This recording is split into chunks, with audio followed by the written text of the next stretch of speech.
नाट्य लेखन का समकालीन परिदृश्य इतना बड़ा विषय है। ये राघवेंद्र जी का ही हुनर है कि उसे कैसे मोतियों की माला के रूप में आपके सामने पेश करते हैं। राघवेंद्र जी, आपका स्वागत करते हैं, पधारें। शुक्रिया लाला जी।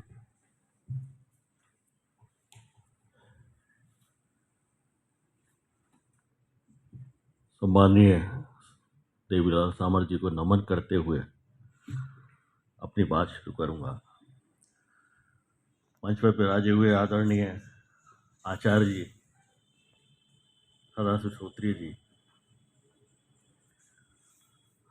आचार्य जी से तो मुलाकात होती रहती है कार्यक्रमों में भी, और वैसे भी जयपुर में रहते हैं। तो श्रोत्री जी से कई साल पहले जयपुर में मुलाकात हुई, और उसके बाद में जब मैं समकालीन कविता की किताब का संपादन कर रहा था तब उनसे फ़ोन पर मेरी कई बार बात हुई। और फिर उनकी सदा सहता देखिए कि मैंने कहा था मैं आपकी ये कविताएं इस संकलन में ले रहा हूँ, तो ठीक है ले लीजिए, और उन्होंने मुझे फ़ोन पे ही स्वीकृति दी।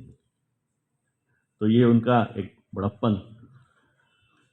और मेरे सामने आदरणीय जीवन सिंह जी विराजे हुए हैं, गोविंद माथुर आदरणीय बड़े भाई गोविंद जी हैं, किशन जी भाई साहब हैं, अशोक राय जी हैं, अपने हेमेंद्र जी हैं, चंडालिया जी हैं, विठल साहब हैं, पालीवाल जी हैं, कुंदल जी हैं, बहुत सारे लोग हैं। कुछ लोगों के मैं नाम नहीं जानता हूँ। असल में कल से जो जिस तरह से कार्यक्रम चल रहा है, 2 सत्र हो चुके हैं और उद्घाटन सत्र हुआ, उसमें जितने गरिमा में ढंग से और जिस स्तर की चीज़ें हुई हैं, तो अब मुझे थोड़ा डर लगने लगा है कि मैं पता नहीं आपकी अपेक्षाओं पर कितना उतरूंगा, क्योंकि ना तो मैं प्राध्यापक रहा हूँ, ना कोई स्कॉलर रहा हूँ, ना कोई प्रोफेसर रहा हूँ। और जहाँ तक रंगमंच का ताल्लुक है, 76 से 2000 के बीच में मैं रंगमंच से जुड़ा रहा, यानी परफॉर्म भी कर रहा था तब मैं। और उसके बाद में 2000 के बाद में नौकरी की व्यस्तताओं के चलते हुए मैंने अपने आप को लेखन तक सीमित कर दिया। कविताएं लिखता रहा और पढ़ता रहा, लेकिन रंगमंच से रिश्ता मेरा बराबर बना रहा। मैं रंगमंच देखता रहा, उसके बारे में पढ़ता रहा, और जब कभी मौका लगा तो कुछ छुटपुट भी लिख भी दिया मैंने। और ये मेरे लिए गौरव की बात है कि मैं इतने सुधी लोगों के बीच में, आचार्य जी और सतश्रोत्री जी के सामने मुझे पढ़ने का मौका लोक कला मंडल ने और साहित्य अकेडमी ने दिया। मैं उनका आभारी हूँ।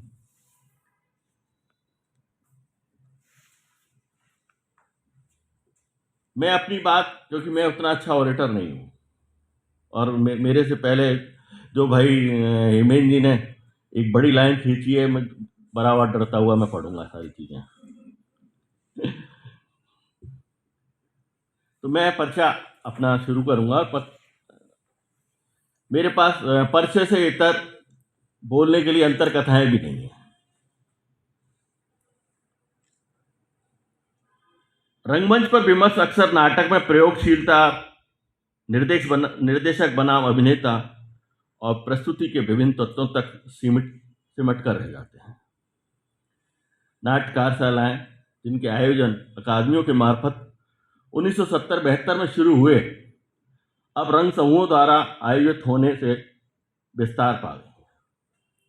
लेकिन ये कार्यशालाएं भी नाट्य आलेख पर चर्चा नहीं करती, बल्कि अभिनय, वॉइस मॉड्यूलेशन, ब्लॉकिंग और प्रोडक्शन से तीसरी करी थी।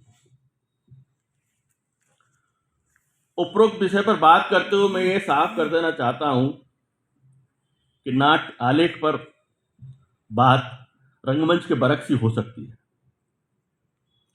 नाटक की चर्चा रंगमंच के बिना और रंगमंच की चर्चा बिना नाटक के संभव नहीं है, क्योंकि दोनों के द्वंद्वात्मक संबंध है।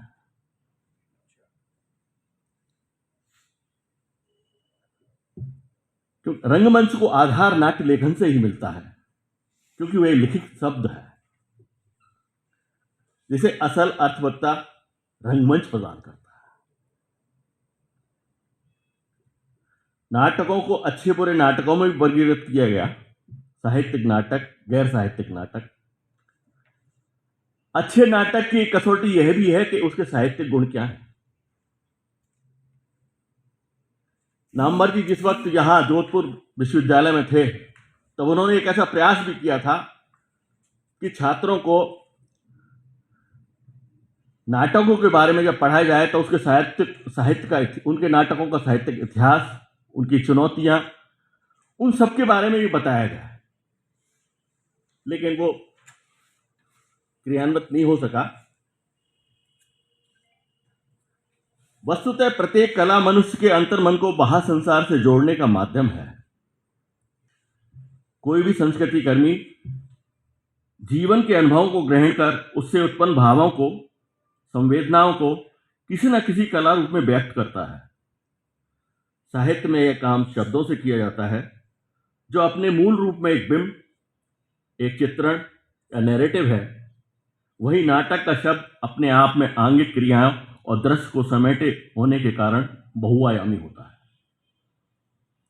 संगीत, नृत्य और नाट्य तीनों ही शब्द पर आधारित हैं, लेकिन नाट्य आलेख का शब्द प्रस्तुति में ध्वनि और दृश्य के माध्यम से एक ठोस बिंब में परिवर्तित हो जाता है। वह अभिनय और रंग की भाषा से भी प्रभावित होता है, यानी साहित्य के शब्द की सीमा और नाटक के शब्द की सीमा दोनों अलग अलग हैं। वर्तमान में जहां साहित्य और प्रदर्शनकारी कलाओं ने मनुष्य के जीवन के सामाजिक ढांचे को बनाए रखने का प्रयास किया है, वहीं सिनेमा या इलेक्ट्रॉनिक माध्यमों ने उसे आत्म केंद्रित बना दिया है। वह नाटक, नृत्य और संगीत की ताकत ही है कि वह सामूहिकता और सामयिकता की भावना से लबरेज है। नाट्य लेखन के समकालीन परिदृश्य की बात करें तो यह देखना होगा कि आखिर समकालीन किसे कहेंगे। समकालीनता का मतलब समसामयिक तो नहीं कही जा सकती। इस बारे में डॉक्टर सुखवीर के अनुसार समकालीनता एक व्यापक, एक बहुआयामी शब्द है और आधुनिकता का आधार तत्व है। जो समकालीन है वह आधुनिक भी हो यह जरूरी नहीं है, किंतु जो आधुनिक चेतना से संबंधित दृष्टि है, संवर्धित दृष्टि है, वह निश्चित रूप से समकालीन भी होती है। अर्थात समकालीनता में वर्तमान बोध के साथ ही अतीत और भविष्य का विवेक भी सम्मत बोध भी होता है। लिविंगस्टोन ने भी कहा है कि समकालीनता के सवाल का काल से अधिक दृष्टि से संबंध होता है, और जो बात भाई चंडलिया जी कह रहे थे, ये वो दृष्टि ही है जो वर्गीय भेद को पहचान लेती है।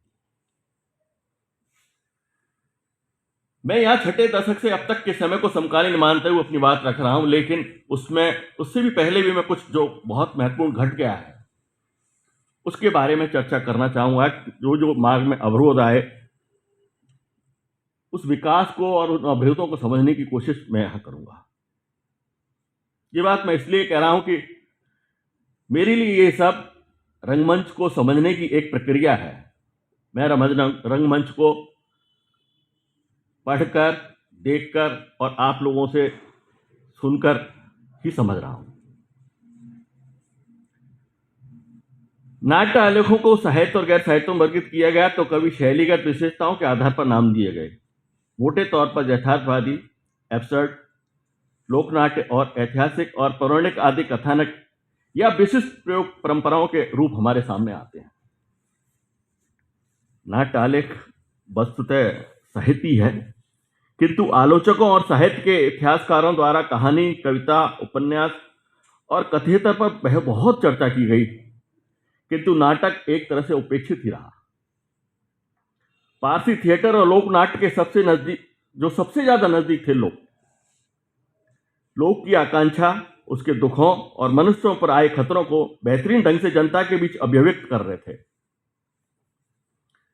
लेकिन एक बार जब भारतेंद्र जी अभिज्ञान शकुंतलम देख रहे थे तो उन्होंने जब दुष्यंत को कमर मटकाते हुए देखा, उनका डांस देखा, तो उससे वो नाराज हो गए और वहां से उठकर चले गए, और उनके साथ भी जो मित्र थे वो भी उठकर चले गए। रामचंद्र शुक्ल जी और दशरथ ओझा जी ने पारसी नाटकों को ज़्यादा महत्व नहीं दिया।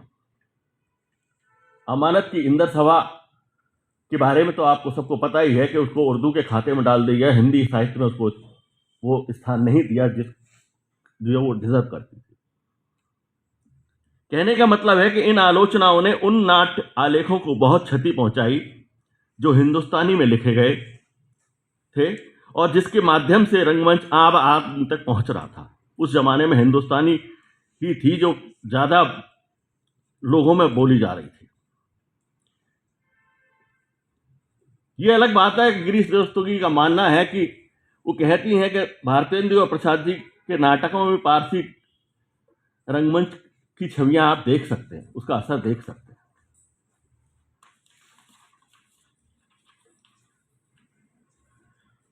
भारतेंदु कालीन युग से हिंदी रंगमंच का आधुनिक काल माना जाता है, जहां से हमें वैज्ञानिक चेतना का प्रादुर्भाव दिखाई पड़ता है। जिस नवीन चेतना का बीज माइकल मकसूदन के समीक्षा से भारतीय रंगमंच पर पड़ा, वह भारतेंदु हरिश्चंद्र के साथ नई युगी चेतना से पुनः हमें हिंदी रंगमंच पर अंकुरित दिखाई देता है। भारतेंदु शास्त्रीय नाटक, लोक नाट्य और आधुनिकता तीनों को महत्व देते थे। उनका राजनीतिक, सांस्कृतिक और वैचारिक दृष्टिकोण इतना स्पष्ट था कि वे अपने नाटक में वर्तमान अवरोधों के ध्वंस और परिवर्तन की प्रक्रिया को पूरी शिद्दत से दर्शाने में सफल होते हैं। भारतेंदु नाट्य विधा की सामाजिकता, सामूहिकता और राजनीतिक चेतना का बेहतरीन इस्तेमाल करते हैं। इसके श्रेष्ठ उदाहरण उनके अंधेर नगरी और भारत दुर्दशा, जिसकी सुबह चर्चा भी हुई थी, बन पड़े। नाटक अंधेर नगरी लोक व्यवस्था, अमानवीयता और अंधी न्याय व्यवस्था पर सटीक प्रहार करता है। भारतेंदु मूल्यहीनता और गहरे अंतर विरोधों के सहज संप्रेषित करते हैं। इस नाटक के शिल्प की गत्यात्मकता इसे आधुनिक संदर्भों के प्रयोग की छूट देती है और हम जानते हैं कि यह छूट हमें नाट्य शास्त्र में देता है। भारतेंदु के बाद जयशंकर प्रसाद अपने नाटकों में भारतीयता और आधुनिकता का संतुलित प्रयोग लेकर आते हैं। प्रसाद का समय दरअसल सांस्कृतिक मूल्यों, धर्म और राजनीति सबका संक्रमण काल था।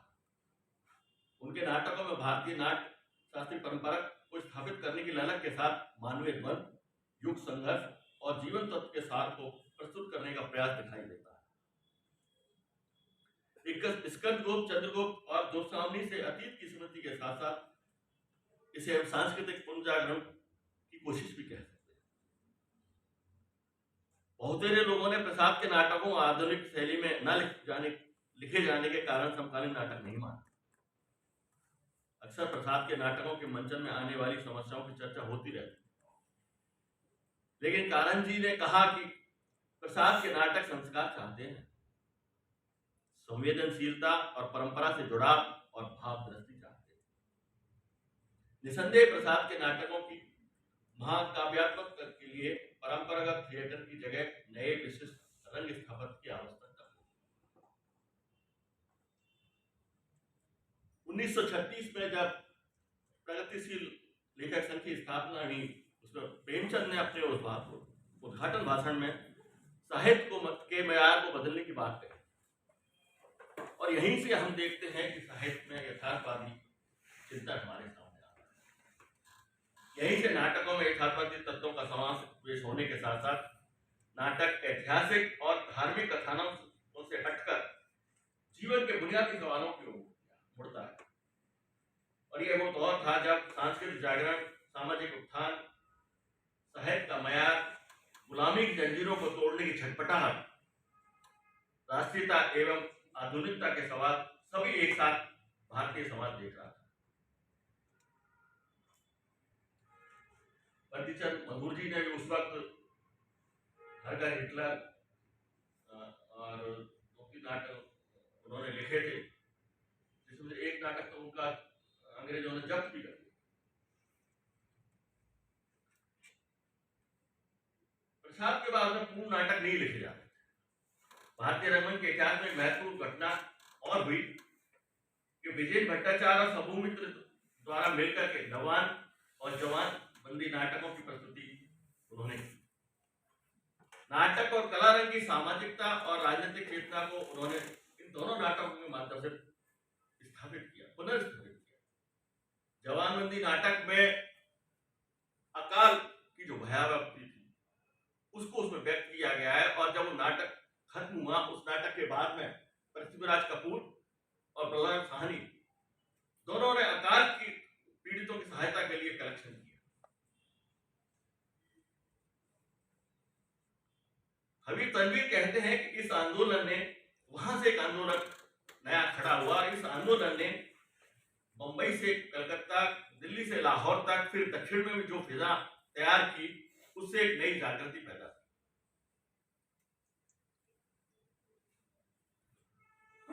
पहले विश्व युद्ध से दूसरे विश्व युद्ध के खत्म होने तक करोड़ों लोगों ने जानें गंवाई।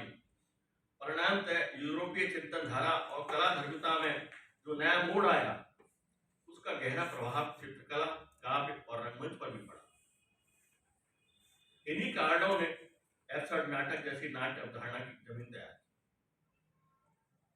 लेकिन भारतीय समाज पर इसका उतना असर न होने के बावजूद भी भारतीय साहित्य और कला पश्चिम प्रभाव से अछूते नहीं रहे। एब्सर्ड नाट्य परंपरा और अस्तित्ववादी दर्शन को एक द्वितीय विश्व की देन कह सकते हैं, जिसने यूजीन आयनस्को और बेकेट जैसे नाटककारों ने जन्म दिया।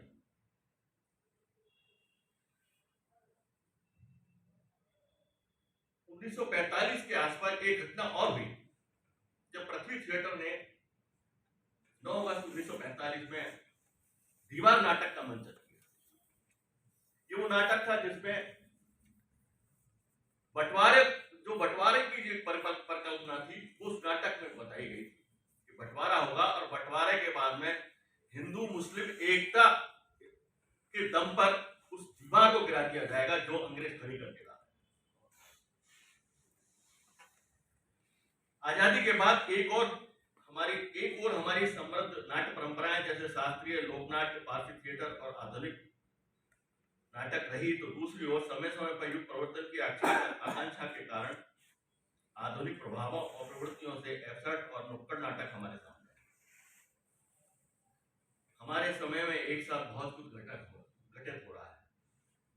विभिन्न प्रवृत्तियां और रंग प्रयोगों के बीच से ही नाटक और रंगमंच दोनों ही अपनी दिशा तय करने में लगे।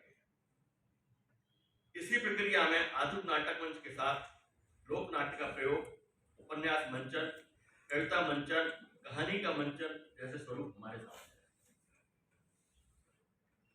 पिछले 50 वर्षों को केंद्र में रखें तो पाते हैं कि रंगमंच में जितनी सक्रियता और सजगता देखी गई है, वह किसी अन्य कलानुशासन में दिखाई नहीं पड़ती। अब नई प्रयोगशीलता जो आ रही है, वो तो यहां तक है कि प्रोसेनियम के अतिक्रमण की बातें सामने आ रही है। मैं पिछली दिनों जो मैंने नाटक देखे हैं, उसमें उन नाटकों के मंचन में साफ दिखाई देता है कि वो प्रोसेनियम की जो बाध्यता है उनको धीरे धीरे तोड़ रहे हैं, उसका अतिक्रमण कर रहे हैं। लोक नाट्य को छोड़कर इन उपरोक्त सभी के नाट्य लेख भी रूपांतरण के रूप में हमारे सामने आए। छठे दशक की शुरुआत में पूर्ण नाटक नहीं लिखे जा रहे थे। शिव पूजन सहाय, श्याम सुंदर दास और माधव शुक्ल जैसे लोगों ने रंगमंच के विकास के लिए, दर्शक जुटाने के लिए कवि सम्मेलन और मुशायरे के आयोजन तक नाटक से पहले रखवाए। इसी कड़ी में मुख्य नाटक से शुरू होने से पहले दर्शकों को शांत रखने के लिए अंग्रेजी में कर्टन रेजर जैसी एक परंपरा रही, और उसी की प्रेरणा से लघु नाट्य प्रदर्शन किए जाने लगे, और यहीं से एक अंक की नाटक का सफर शुरू। ऑल इंडिया रेडियो ने उस तब तक सांस्कृतिक मोर्चे पर काम करना शुरू कर दिया था, और रेडियो की जरूरत के अनुसार लोग रेडियो के लिए रूपक, सर्पकाव्य नाटक, मोनोलॉग आदि लिखने लगे थे। हिंदी के कई लेखक जैसे सुमित्रानंदन पंत, गिरिजा कुमार माथुर, अमृतलाल नागर, विनोद रस्तोगी आदि कुछ नवीन विधा में लेखन करने के दृष्टि से और कुछ आय की दृष्टि से दोनों ही रेडियो के लिए एकांकी और लघु नाटक लिखने लगे। अगर राजस्थान के संदर्भ में देखें तो रमेश उपाध्याय के रेडियो नाटक काफी चर्चित। यद्यपि एकांकी और लघु नाटक और रेडियो का प्रसारण वाले जो नाटक थे वो स्कूल, कॉलेज और रेडियो तक ही सीमित तक रहे, उससे आगे वो कोई रास्ता रंगमंच का नहीं बना पाया। राम कुमार वर्मा के औरंगजेब की आखिरी रात, पृथ्वीराज की आंखें, भुवनेश्वर के दूसरा स्ट्राइक और जगदीश माथुर के रीढ़ की हड्डी और उपन्यास तक के तौलिए एकांकी बहुत चर्चित हुए। पृथ्वीराज की आंखें 1976 में मैंने पृथ्वीराज का रोल इसमें किया एक जो है। उन्होंने 2 लघु नाटक तांबे के कीड़े 1935 में भुवनेश्वर का कारवा एकांकी संग्रह आ चुका था। उनके 2 नाटक तांबे के कीड़े और आजादी की नींद, जिसका सुबह जिक्र हो रहा था,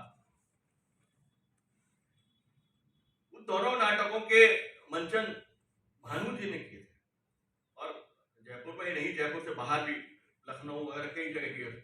सूरमोहन कुलश्रेष्ठ ने उस बात का जिक्र किया कि उन्होंने उनके ग्रुप के साथ मिलकर उन्होंने किए थे। हाँ, लखनऊ में था, बिल्कुल। तो तब भानु जी ने कहा था कि तांबे की कीड़े की नाटक की तैयारी करते हुए मुझे आश्चर्य हुआ कि जब आइनेस्को और बेकेट का आगमन भी नहीं हुआ था,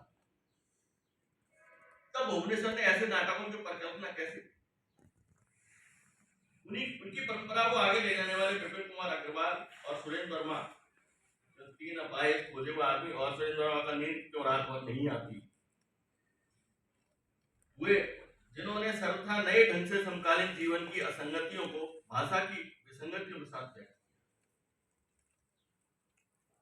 भारतीय नाट्य रचना के इतिहास में युद्ध की विवेचना के क्या परिणाम हो सकते हैं, इस कथ्य पर लगभग 2000 साल पहले उद्भव और कालांतर में अंधायुग लिखे गए।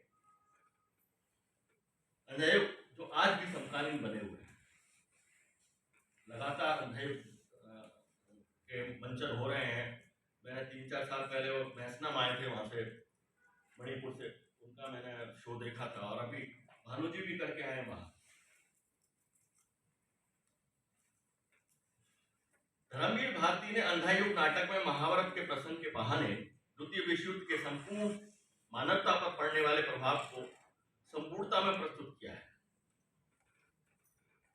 अगर हम यूरोप में देखें तो ब्रेख्ट का नाटक मदर टेरेसा युद्ध काल में मध्यम वर्ग के शोषक के व्यवहार और शोषित निम्न मध्यम वर्ग की स्थितियों पर ही आधारित है।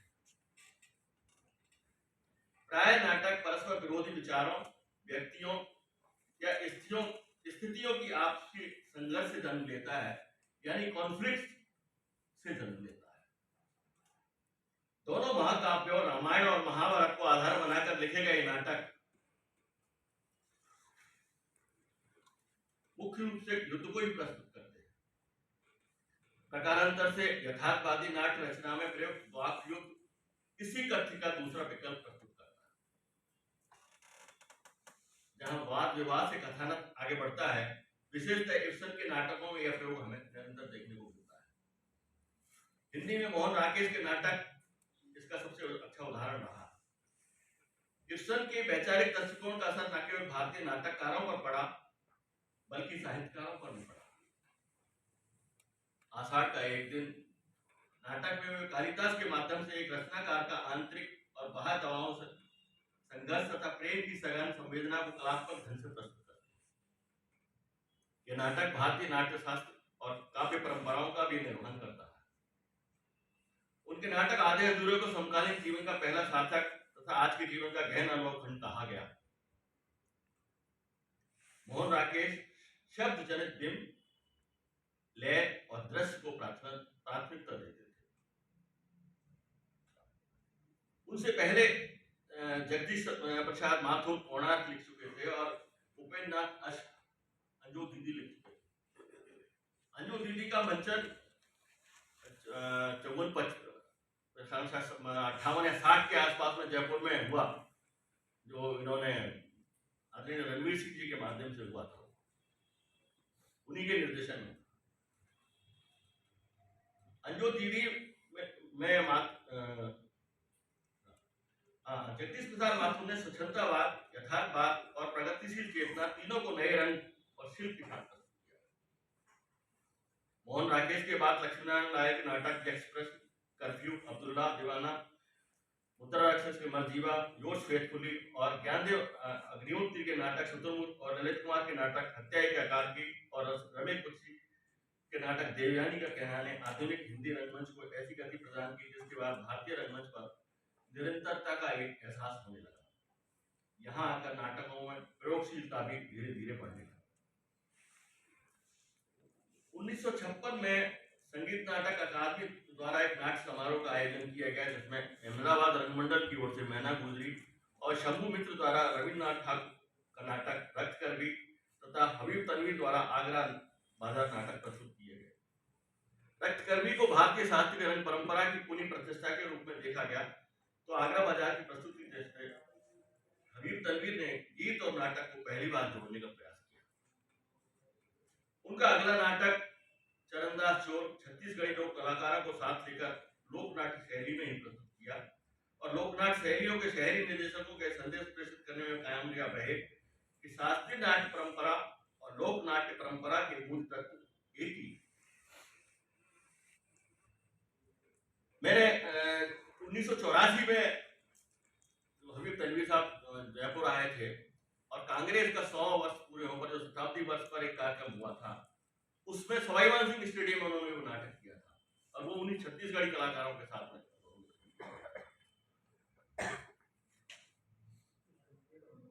एक समय यह मान लिया गया था कि हिंदी में सूक्ष्म अंतर्दृष्टि वाले नाटक विचार व गहरे अंतर विरोधों को व्यक्त करने वाले नाटक नहीं लिखे जा रहे, जैसे कि गोविंद पुरुषोत्तम देशपांडे तथा लिख रहे थे। तब कृष्ण बलदेव वैद का एक नाटक आया भूख 8 है। इस नाटक के बारे में भी मैं आपको बताऊं कि भानु जी की सलाह पर इस नाटक का मंचन एनएसडी में हुआ। यह नाटक जिंदगी की सच्चाइयों के प्रति हमारी असंवेदनशीलता और उदासीनता को उजागर करता है। भारतीय समाज में व्याप्त अभाव को देखा और समझा तब उन्होंने इस नाटक को लिखा। भानु जी ने वर्ग संघर्ष की भावना, कला बनाम सत्ता, सत्ता बनाम व्यक्ति स्वातंत्र्य जैसे मुद्दों को भी अपने नाटकों में भानु जी ने उठाया है। पिछले 30-40 वर्षों में यह सुखद अनुभव रहा है कि आधुनिक नाटकों में लोक नाटकों का प्रयोग बढ़ा है और कुछ हद तक यह हमारी सांस्कृतिक अभिरुचि को समृद्ध करने में कामयाब भी रहा है। लेकिन जब जब प्रयोग के लिए प्रयोग का घटिया प्रयास किया जाता है तो वह दर्शकों और आलोचकों द्वारा भी नकार दिया गया।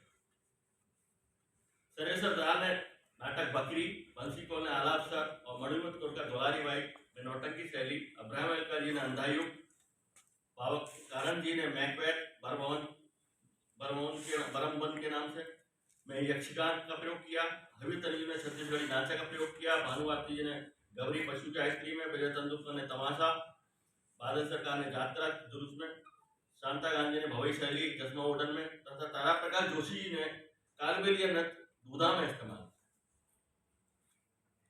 ऐसे बहुत से लोक नाट्य शैलियों के प्रयोग।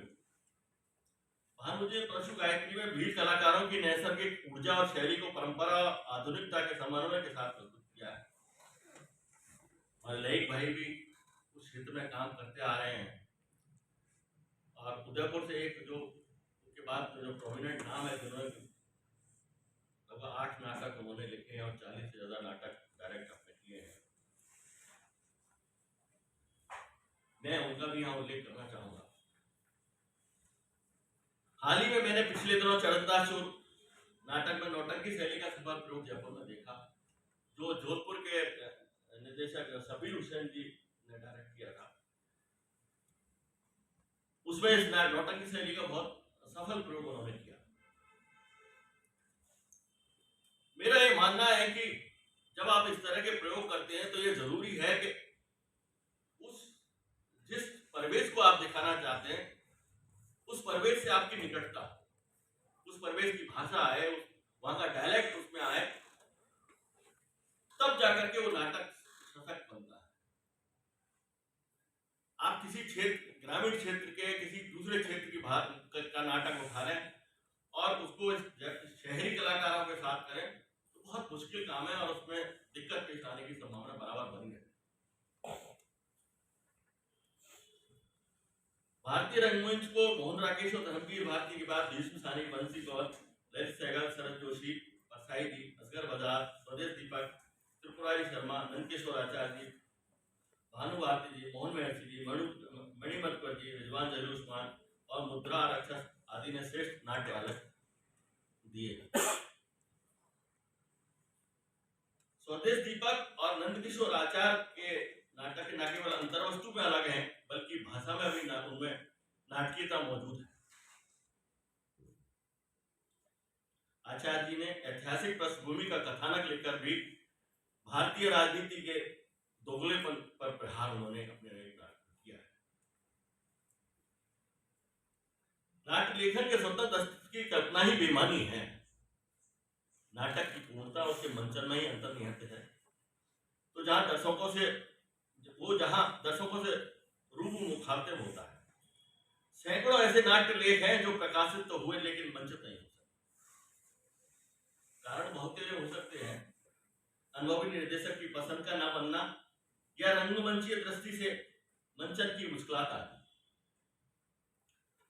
2 दशक तक भुवनेश्वर के नाटक खेले ही नहीं थे। 90 दशक में आकर भानु भारती जैसे निर्देशकों ने इसको ध्यान दिया और उनके तावे की कीड़ और आजादी की नाटक की नींव जैसे नाटक जयपुर और दूसरी जगह। लेकिन अब कौन खेल रहा है भुवनेश्वर के नाटक? अब भुवनेश्वर के नाटक लगभग ना के बराबर है, कोई नहीं। विजेंद्र के 2 नाटक अग्नि पुरुष और क्रौंच पर काव्य नाटक 2006 में प्रकाशित हुए, लेकिन कभी खेले नहीं गए। आचार्य जी, भानु भारती जी, मणिमतकर जी, ये 3 नाटककार राजस्थान के मुझे ऐसे देख रहे हैं जो अंतरराष्ट्रीय राष्ट्रीय फलक पर जिनका नाम हुआ और उनके नाटक आज भी खेले जाते रहे और देश भर में खेले जाते हैं। उनके नाटक जूते, पागलघर, देहांतर, किमिदम यक्षम और गुलाम बादशाह आदि ही ज्यादा मंचित हुए। दूसरे और नाटक इतने मंचित नहीं हुए। पागलघर मैंने लगभग शायद 2020 में मैंने बीकानेर में ही देखा था और किमिदम यक्षम तो अभी जयपुर में भी हुआ पिछले दिनों, राजेंद्र पांचाल ने डायरेक्ट किया था। रिजवान के नाटक लोमड़िया, नमस्कार, आज शुक्रवार है, गुलाब के फूल सबके लिए नहीं होते और सुनो लड़की दबे पांव आते हैं मौसम, राजस्थान में भी मंचित हुए कई शहरों में और उसके अलावा बंगाल, आंध्र और उत्तर प्रदेश के कई शहरों में मंचित हुए। वे नए प्रतीक और बिंबों का प्रयोग नाटकों में करते थे। उनके नाटक अनहोनियों के बारे में निमन शेष कहते हैं कि नाटकीयता से भरपूर होते हुए भी यही गहरी लंबी कविता है। शोषण और अपराध के विरुद्ध लिखते हुए उनका अंदाज अनूठा है। उनके कथानक आज भी समकालीन लगते हैं, समसामयिक लगते हैं। रिजवान जहीर उस्मान पर कथानक में विडंबना और विसंगतियों के चित्रण के दोहराव का आरोप भी लगाया जाता था। तब उन्होंने मछली का घोंसला एक नाटक लिखा, उसका जवाब और उसमें जो भूमिका में जो उन्होंने लिखा है, मैं समझता हूँ वो 4 लाइन पढ़ूंगा तो उनकी जो सोच का तरीका वो आपके सामने आएगी। और आज को के वर्तमान को भी हम देखेंगे तो लगेगा कि रिजवान कब इन चीजों को सोच रहे थे। सैकड़ों बंदरों के पास उस तरह थे और नेकियों की दुआ करने वाला ये महाद्वीप सो रहा था। यहाँ का भाईचारा नष्ट हो रहा था। यहाँ की महान संस्कृति का ब्लॉक करने वाले तत्वों का धैर्य खत्म हो चुका था। हिंसा के माध्यम से सत्ता के स्वर्ग को भोगने वाले चरित्र नित नए मुखौटे लगाकर मसीहा बने घूम रहे थे। नाटक, कविता और कहानी में झुंझलाहट में प्रवेश कर गया था। ये बात रिजवान कब कह रहे हैं? 25-30 साल पहले। उनके प्रकाशित 2 नाट्य संग्रह सहित 65 नाट्य आलेख उपलब्ध हैं। लेकिन उनके बाद में कितने लोग हैं जो उनके नाटकों को दोनों जो जयपुर में देख लिया करते थे उनके नाटक, यहाँ शायद जोधपुर में खेल रहे हैं, लेकिन मुझे और कहीं उनके नाटक ज्यादा इतने नाटक लिखने वाले व्यक्ति। असगर बजाज का नाटक जिन लाहौर नहीं देखा लिखे जाने के बाद भी हिंदी रंग समूह द्वारा मंचन के लिए बरसों तक तरसता रहा, और फिर बामन केंद्रे ने आप ये देखिए मराठी में उसको किया। ये विचित्र बात है कि नाट्य आलेख एक विचित्र बात और नाटक आलेख के बारे में आती है कि बहुत सारे निर्देशक नाटककार तो खुद ही अपने नाटक खेलते हैं, दूसरा कोई नाटक उनके नहीं खेलता। असल जैसे सरताज माथुर जी के नाटक अधिकांश उन्होंने ही खेले हैं, या उनके एक दो शिष्य हैं उन्होंने खेले, बाकी नहीं खेले। और भी ऐसे बहुत सारे लोग हैं। रणवीर सिंह जी का एक ही नाटक उनका मेरी जानकारी में आया, हाय मेरा दिल। आप ताज्जुब करेंगे कि दिनेश ठाकुर का ग्रुप है, जो दिनेश ठाकुर अपनी रेणु का एक ग्रुप है अंक, वो अंक से 1100 से ज्यादा उसके शो हो चुके पूरे देश में, लेकिन जयपुर में उनका एक भी शो नहीं। राजस्थान में ही नहीं होता जयपुर की बात, कभी हुए होंगे पिछले मुझे 8-10 साल 7-8 साल में तो मैंने नहीं देखे। इसके मैं जो बात कहना चाह रहा हूं वो इससे और आगे की बात है कि उन्हें ना तो कभी नाटककारों में शुमार किया गया और ना अन्य किसी निर्देशक ने उनका नाटक मंचित किया। कोई किए होंगे, शोध किए होंगे।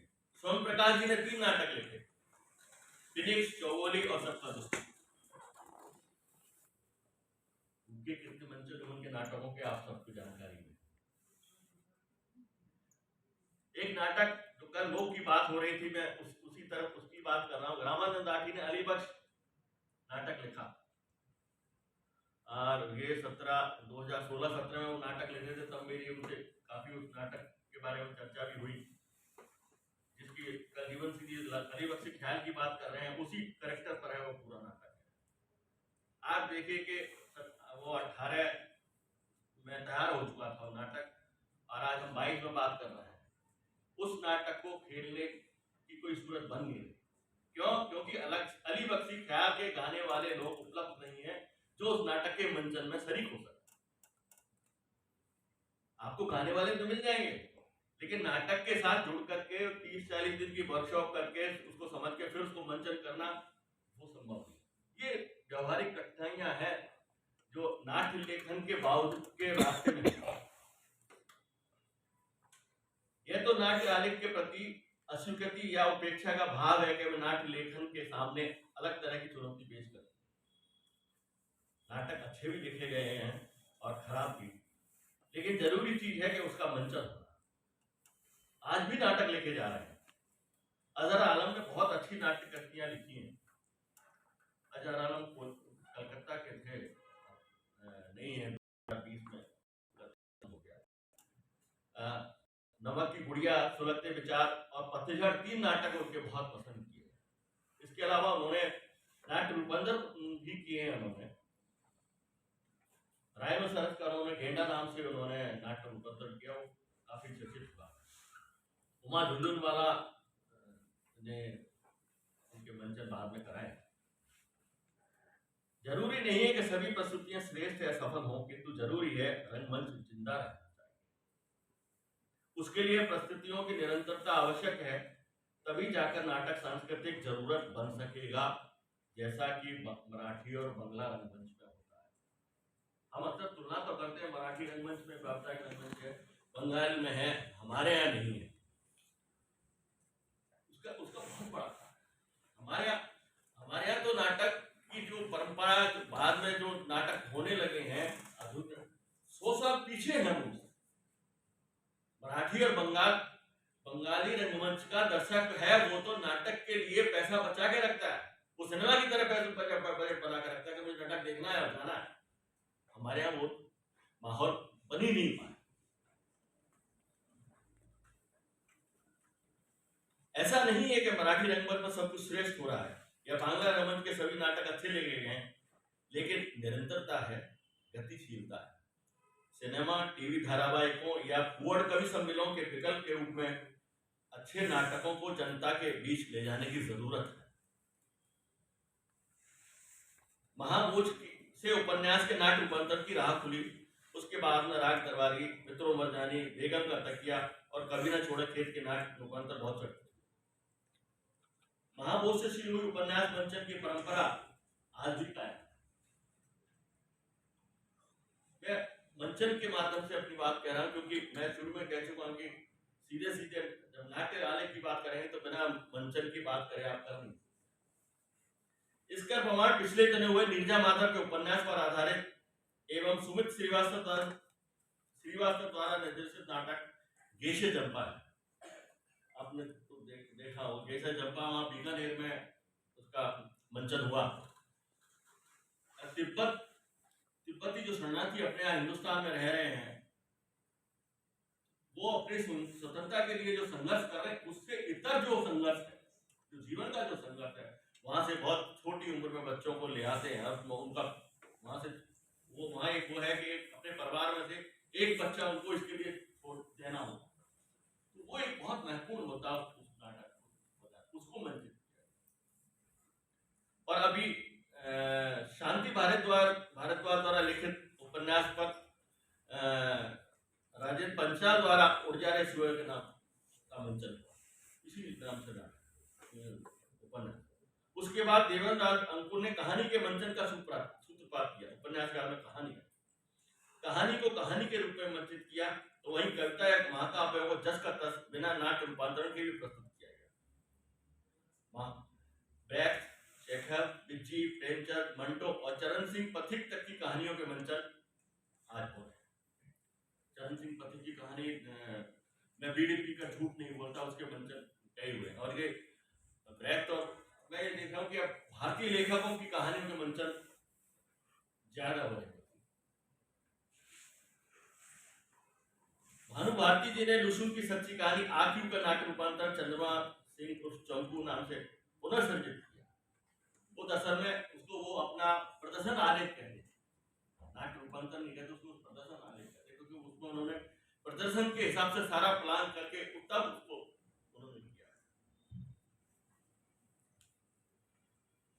जिसमें वो बिहार के नक्सली आंदोलन की पृष्ठभूमि, परिवेश और अवधी भाषा का प्रयोग करते हैं। क्योंकि उन्होंने लोकल जो दिखाया है वो उस नक्सल बेल्ट का दिखाया है, जो वहां से बिहार और छत्तीसगढ़ होते हुए जो जा रही है, उस बेल्ट का वो प्रदर्शन, इसलिए उन्होंने अवधी और भोजपुरी दो ही भाषा थी, तो उन्होंने अवधी को ज्यादा नजदीक समझा और अवधी का प्रयोग किया। कथा कई एक जले पेड़ की सुबह, जिसपे चर्चा हो भी रही थी। नाट्य रूपांतरण एक मौलिक कृति का पुनर्सृजन ही है। नाट्य रूपांतरण का मतलब रचना को पाठक की जगह दर्शकों के सम्मुख करना है, जहां रंगमंचिता की विशिष्टता भी जरूरी है। रूपांतरण मौलिक रचना को कथानक की मूल आत्मा को बचाते हुए नए सौंदर्य बोध में दर्शात्मक लय, व्यंजना और टोन के साथ प्रस्तुत करना। कहना होगा कि नाट्य रूपांतरण और दूसरी भाषाओं से अनुदित नाटकों ने भारतीय रंगमंच का फलक ही विस्तृत नहीं किया, बल्कि नाट्य लेखकों आलेखकों के आकार को कुछ हद तक कम किया। काव्य नाटक अंधायुग के अलावा जहां तक कविताओं में नाटकीयता का सवाल है, तो उसके भी कई उदाहरण हुए हैं। क्योंकि जो इस पूरी संगोष्ठी, पूरे कार्यक्रम का जो है कविता में नाट्य पर विषय था, तो मेरे ध्यान में ये भी था कि कविताओं की भी बात की जाए। निर्मल वर्मा के मुक्तिबोध की कविताओं के भी सफल मंचन हुए हैं। उत्तर उर्वशी एक कविता का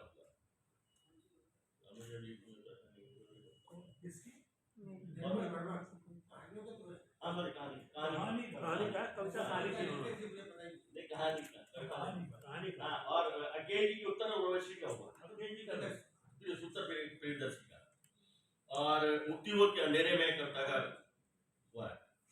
और पिछले दिनों संजय उपाध्याय ने विनय कुमार की कविताओं पर वो यक्षिणी का मंचन उन्होंने दिल्ली में किया, वो मंचन मैंने देखा। मैं कहानी महाभारत के पात्र कर्ण के जीवन द्वंद्व पर आधारित दिनकर के खंड का रथी का भी मंचन हुआ है।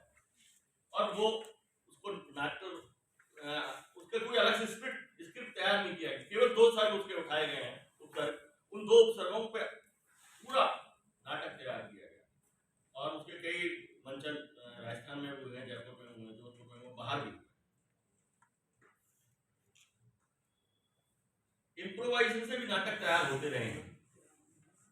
जयरूप जीवन का नाटक खजूर में अटका इसी से जन्मा था। मोहन राकेश ने भी ध्रुव सावनी और स्कंदगुप्त के लेखन के समय भारत भूषण अग्रवाल, सुरेश अवस्थी और हबीब तनवीर के साथ विमर्श किया। प्रसंग है पूरा। मोहन राकेश ने लहरों के राजहंस नाटक के मंचन और रेसल के बाद निर्देशकों से बार बार विमर्श करने के बाद नई रचना प्रक्रिया का तरीका हमारे सामने रखा। यही नाट्य रचना प्रक्रिया बाद में बहुत सारे नाट्य लेखकों ने अपनाई। हमीदुल्लाह का एक नाटक है एक और युद्ध। एक और युद्ध इसी तरह से इम्प्रोवाइजेशन से तैयार हुआ और उसमें उस नाटक के तैयार करने में एस वासुदेव जी का बहुत बड़ा पुत्र है। और वो नाटक उनका उलझियां आकृतियां, ये एक और युद्ध, ये इसमें सबसे ज्यादा यही ज्यादा नाटक चर्चित हुआ। यद्यपि मौलिक नाटकों की बात कही जाती है, लेकिन ऐसी स्थिति में मौलिक नाटकों के बारे में जब इस तरह की स्थितियां हो, जब बहुत सारे नाटक पुस्तकागार में पड़े रहते हो, जिनकी तरफ देखा नहीं जाता हो और रंगमंची भाषा में तब्दील नहीं होते हो, तो थोड़ा अटपटा लगता है। कमी की अवधारणा में सच्चाई अवश्य है कि मौलिक नाटकों की कमी है और किसी नई स्क्रिप्ट पर काम न करके बनी बनाई संरचना पर काम करने की तरफ सरलता के चलते न रंग निर्देशक अन्य भाषाओं के रूपांतरण या अनुवाद पर निर्भर रहने लगे। आज ऐसे नाट्य लेखन की जरूरत है जो रंगमंच को जनता से सीधे जोड़ने में सफल हो और साथ ही जीवन के यथार्थ की कलात्मक अभिव्यक्ति भी हो। यह भी देखना होगा कि बहुत अधिक साहित्यिक आग्रह से रचे गए नाटक रंगमंच के विकास में आज की स्थिति में कितनी मदद कर। अच्छे नाटककार और अच्छे निर्देशक मिलकर श्रेष्ठ नाट्य लेखों का सृजन कर सकते हैं और इस बात का प्रमाण बंसी कौल और राजेश जोशी के जुगलबंदी में लिखे नाटक है। बच्चों के मनोविज्ञान पर आधारित नाट्य लेख भी लिखे जाने चाहिए। यदि कुछ लिखे गए हैं लेकिन उस पर भी और काम करने की जरूरत है। कल मैं देख रहा था, जैसा मैं कठपुतली वाले में वहां बाहर हमने देखा काबली वाला कहानीकार टैगोर जी का वहां मंचन उस पर हुआ कठपुतली के माध्यम से, उसका मंचन हुआ है। उसका मंचन, प्रेमचंद की ईदगाह का मंचन, इस तरह के मंचन पिछले दिनों हाफिज खान, महमूद, इन मित्रों ने तैयार किए और किए भी। हास्य बयान की एक बात ने कही कि हास्य बन के अच्छे से नाटक लिखे जाने की वाकई में जरूरत है। लोग से सीधे जोड़ने के लिए समसामयिक विषयों को लेकर नाटक लिखना कारगर सिद्ध होगा। इस बात का एक प्रमाण हमारे पास परछाई की है। यह भी एक तथ्य है कि सबसे बहुस्तृतीय अर्थ की गूंज वाले नाटक वही सिद्ध हुए हैं जो नाटककार को गढ़ने नहीं पड़े, बल्कि जो लोक में किसी न किसी रूप में पहले से मौजूद। और शायद यही वजह थी कि बिज्जी की कहानियां आशा अमरदन हो या वो चरणदास चोर वाली जो कहानियां थी, ये इसीलिए बहुत सफल मंचित हो। यद्यपि अच्छे मौलिक नाटकों का लेखन अपेक्षाकृत कम हो रहा है, लेकिन फिर भी इसे नाट्य लेखन का निराशाजनक प्रदर्शन नहीं कहा जाना चाहिए। धन्यवाद।